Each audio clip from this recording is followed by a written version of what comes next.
have fewer than 14 summers. Begone, and cleanse yourself of the evils that you have witnessed here.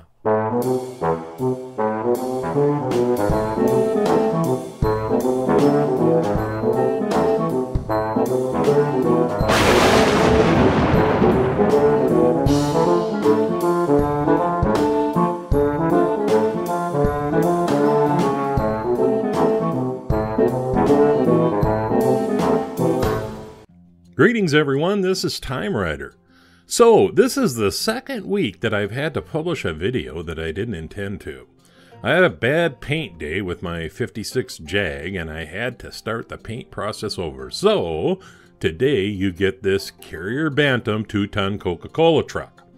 Karrier is the truck and Bantam is the model.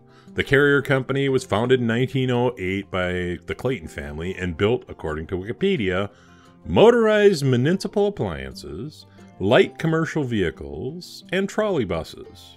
Matchbox produced this casting from 1959 to 1963. They produced an A series of the same vehicle that is distinguished by the lack of a separate base. This one I can date by the wheels. 1959. It's as old as me. I'm going to try and restore this one, so stick around. So it's a nifty little casting. Has the gray wheels, that's how I dated it. They only used the gray wheels in 59. And because of this little doohickey, I should be able to just pop it apart. Yippee-ki-yay. So the bottom's pretty bad. I'm going to want to repaint it, which means I need to remove the wheels.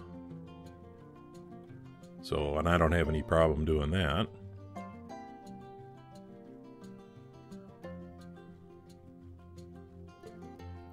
Get the back ones off and we'll go to the front. And then, yeah, we're already at a point here where we're going to drop the two pieces into the primordial ooze.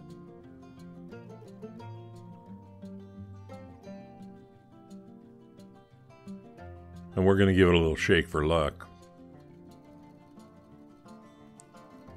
You know, Coca-Cola, you know, it was invented in 1986, or 1886, I'm sorry. But it's not the oldest soft drink. The oldest soft drink is Dr. Pepper. Yeah, and I'm trying to get a little bit of Dr. Pepper right out of there with that Q-tip. And then we're just going to clean it up.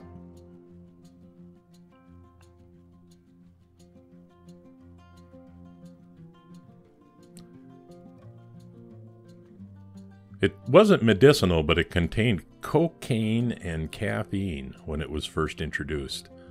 Man, I bet that gave you a kick in the afternoon, huh?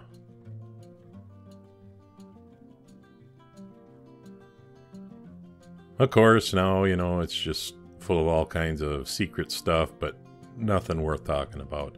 This ear was kind of bent, and what I'm trying to do here is I'm actually trying to bend it down so that there's only one bend that I have to fix, because it had kind of like an S-shaped bend to it.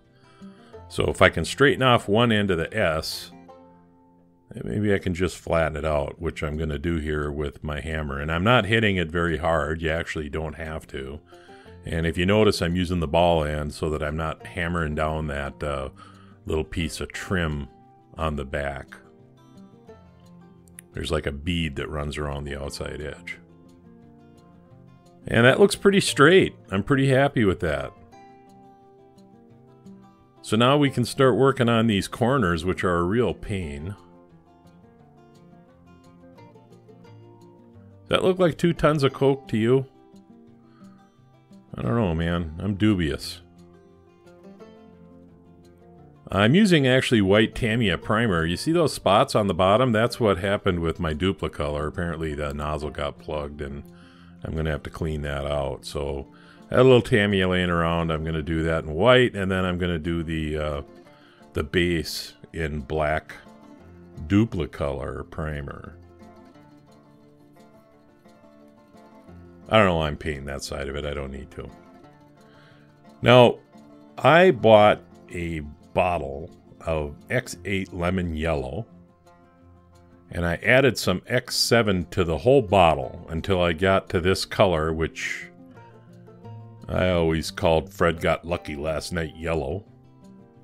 And Lesney uses this particular shade on a lot of things. It's a very orangish yellow, for lack of a better term. So I'm going to put a little tack coat on it here, and then I'm going to come back and do a second coat, a little bit heavier than the first coat.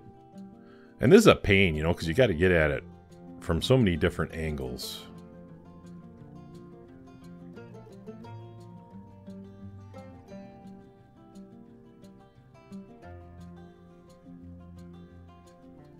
But it's starting to look like its old self, wouldn't you say? The original Coke bottle was actually shaped like a cocoa bean and could be had for the grand total of an American nickel, or what I understand is about 3p.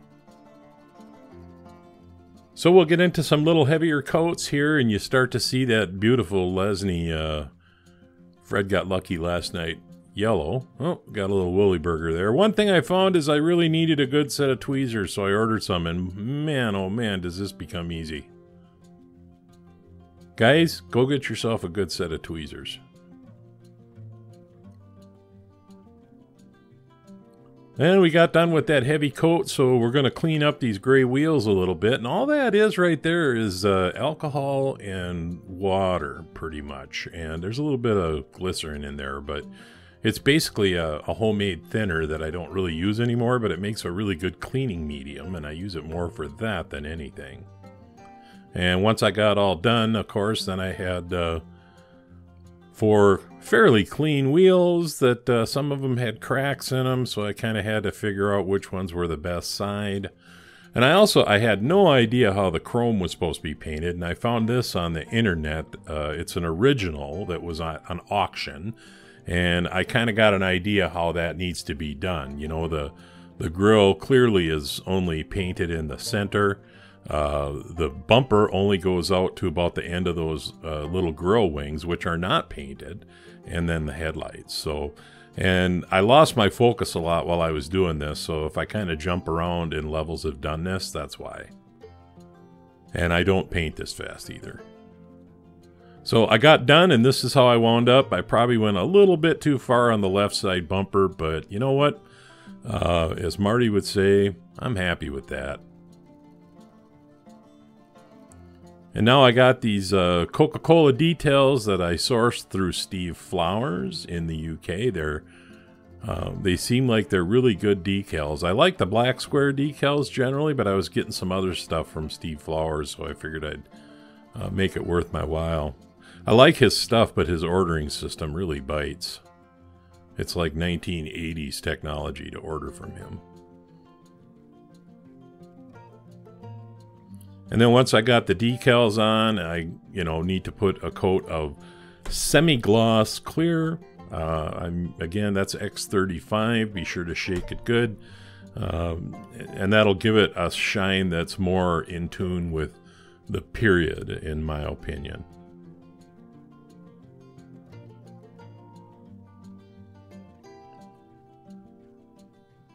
It's a beautiful little toy. I remember having one of these when I was a kid, so half a century ago. Isn't that something? I wish I could restore myself. Ooh, me moving the camera around. I wanted everybody to see I do actually hammer on wheels. I did what I always do, and I put a little punt in the center of the axle, which helps the metal roll over more easily.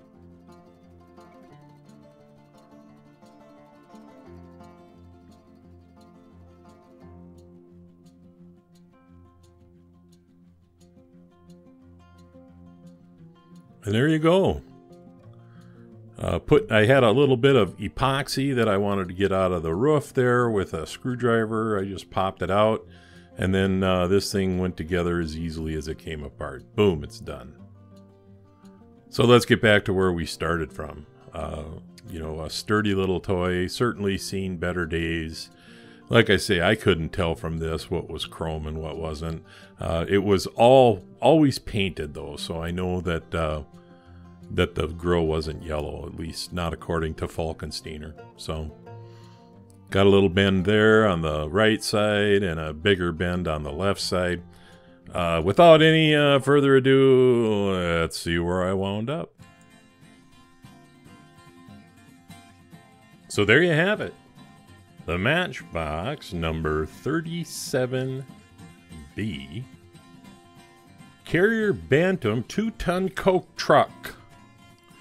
You know, I found polishing the ends of those axles looks so much better than painting them, and I've kind of started doing that on all my restorations.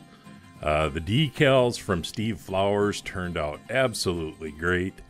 I know I missed the line there on both sides, but I tried to make the border around the decal even, or nearly even, because I thought that that would look better.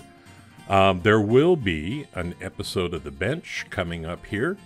I hope you like the restore. I'm going to continue to do them, folks. So this is TimeRider, and I'll leave the light on for you.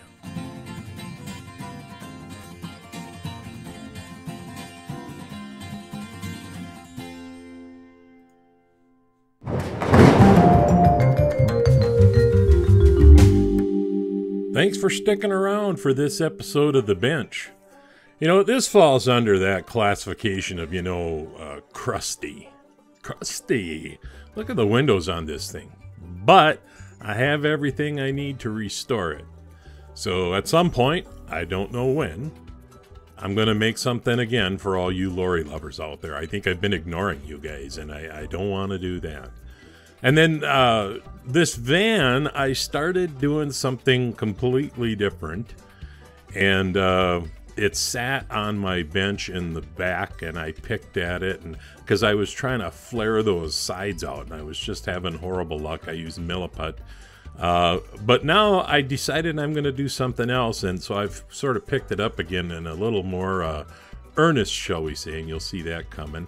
And then last but not least, I wanted to give you a peek at this Jaguar that I told you I was having some paint problems with. You know, the one nice thing about paint problems on a vehicle like this is that you don't have to start over. You know, you just need to get it cleaned up and you can do it again. And this casting is going to be part of a new feature on my channel that I'm going to call One of One. And I want them to be perfect because I would love to put them up for purchase or auction on eBay with the proceeds going to charity, of course. So that's it from me. I hope everybody has a great weekend. And share if you like, thumbs down if you don't, whatever. Don't matter. Keep your comments respectful. This is TimeRider, and I'll see you next time.